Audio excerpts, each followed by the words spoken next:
Hey guys, welcome to Brief Recapped. Today, I am going to explain a British-American science fiction movie called Alien Covenant.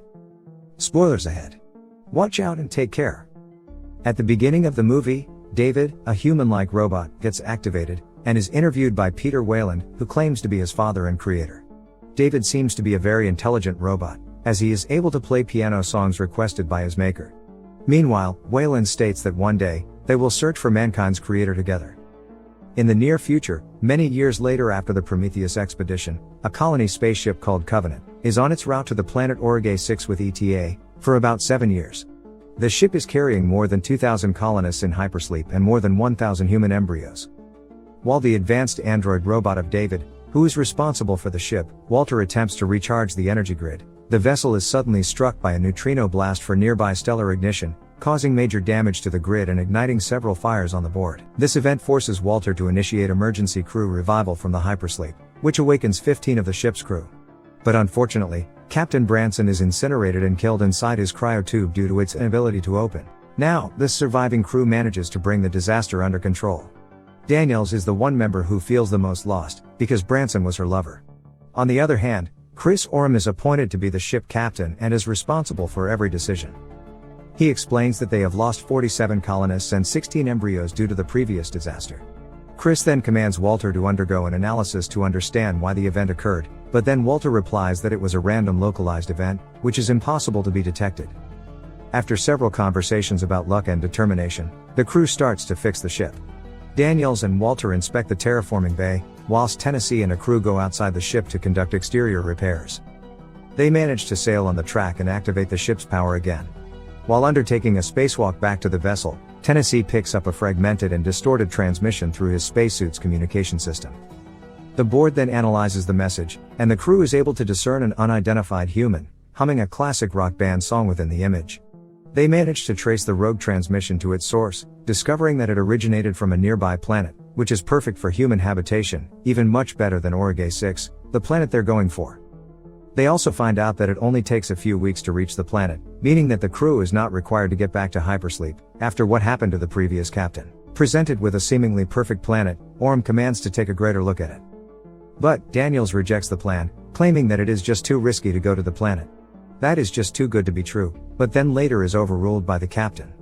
Upon reaching the uncharted planet, Tennessee, Rix, and Upworth stay on the ship in orbit, while the rest of the crew are heading to the surface using a dropship to explore.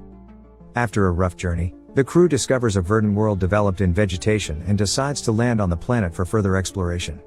As they go, they feel something strange as there is no sign of living animals, and some trees are cut off as something has passed overhead. One member of the security team, Ledward, decides to take a cigarette break, but he by accident steps on small pods, causing a tiny dust-like bacteria to come out and enter his ear unnoticed. The crew then continues the exploration and comes across a crashed C-shaped engineer ship, where they find a tag belonging to Dr. E. Shaw inside, as well as the source of the transmission they received before. There, the other crew member, Hallett, also spots the same small pods inside the ship, causing it to crack and the tiny bacteria enters his nose. They must end the expedition when Ledward suddenly becomes violently ill, causing him unable to breathe and bleeding.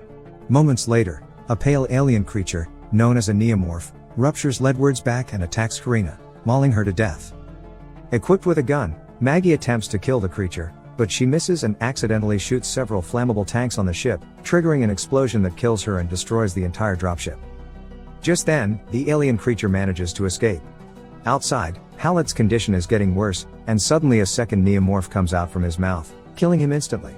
The neomorphs, who grow faster than expected, soon return and attack the crew. They end up killing one of the crew members, and Walter loses his hand while he is trying to save Daniels from the attack. The crew manages to kill one of the creatures, but the second neomorph retreats after a bright flare is fired by a mysterious hooded figure. Left with no options, the crew decides to follow the mysterious man, and he leads them to a nearby ruined city, filled with the bodies of deceased engineers. Upon arriving at a temple, the figure reveals himself to be David, the only survivor, and an android robot from the Prometheus mission. Meanwhile, he explains that Dr. Shaw and he came to the planet 10 years ago with the engineer ship, but the cargo full of weaponized black liquid, accidentally deployed all over the city when they arrived, infecting and killing the entire population on the planet. The plane soon crashed, killing Shaw and leaving David alone. Later on, we discover that the pathogen didn't accidentally deploy when they were landing. Instead, it was intentionally released by David, with the purpose to end all the engineered population. After that, Walter attempts a conversation with David, claiming that David is too human and too idiosyncratic, which makes other people uncomfortable. This causes the creator to invent Walter, a better and less complicated version of an android robot. The surviving neomorph, which now has fully grown up, infiltrates the temple and finds Rosenthal alone, mutilating her and cutting off her head. David locates the creature and tries to communicate peacefully with it, but then Orm interrupts and eliminates the neomorph with his gun. Orm questions David about the truth of what had happened to the planet, but instead, David leads him to a laboratory where he presents his efforts to genetically engineer a superior life form from the creature spawned by the black liquid. He leads Orm onward into a chamber in the lower part of the temple, where several eggs of his creation live. One of the eggs opens and David assures him to have a closer look into the egg. But he lies, a facehugger suddenly comes up from the egg and impregnates Orm's face. Due to a huge storm and the planet's thick atmosphere, the ground crew is unable to contact the Covenant. Aware of the situation, Tennessee, as the Covenant pilot, decides to lower the mothership so that they have a better chance to communicate with the ground crew. Thanks to the plan, the Covenant finally is able to maintain communication with the ground team.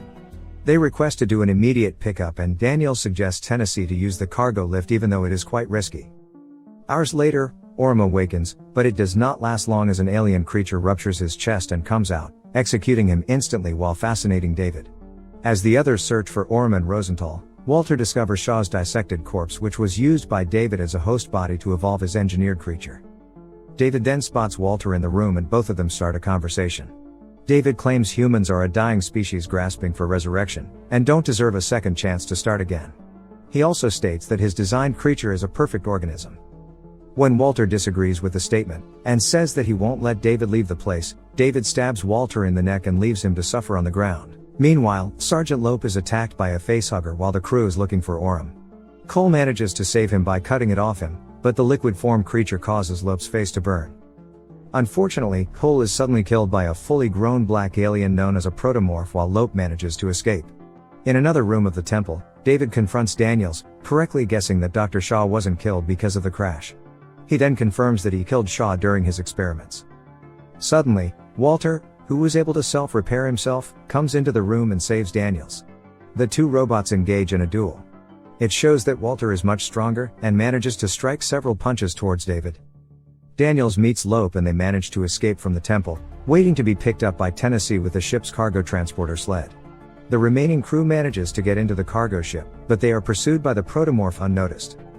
Daniels single-handedly battles the creature on the board of the flying craft, until she kills it by crushing it to death in the vessel's remote crane. Upon returning to the Covenant, the remaining crew is preparing themselves to get back into hypersleep. However, Daniel and Tennessee suddenly spot out that the second protomorph coming from Lope's body has escaped, and is running towards Rix and Upworth in the shower, executing them instantly. Fortunately, they manage to lure the alien to the terraforming bay with Walter's help and guidance. Daniels manages to trap the creature in a vehicle and orders Walter to open the door, which causes decompression that sucks everything into the space. The protomorph manages to escape and tries to attack Daniels, but then it is fatally impaled by another vehicle, and they manage to send it out of the Covenant. As they return to hypersleep, Daniels reminds Walter about the cabin Branson planned to make, but the android robot seems to not remember what she is saying. She instantly realizes that it's actually David, who had intentionally cut off his hand and scarred his face to deceive the crew. Daniels cries out in vain as David activates her pod and sends her into a hypersleep state.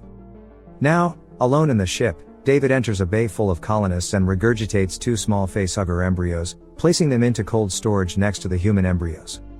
The movie ends with David, recording a log as Walter, saying that all crew members except Tennessee and Daniels have been killed by a neutrino blast, and that the ship is still on the route to Orge 6. To watch more interesting recapped movies, you can just click on one of the movies on your screen and continue the show. Or, subscribe for more videos like this, turn on notifications, and leave a like to help out the channel.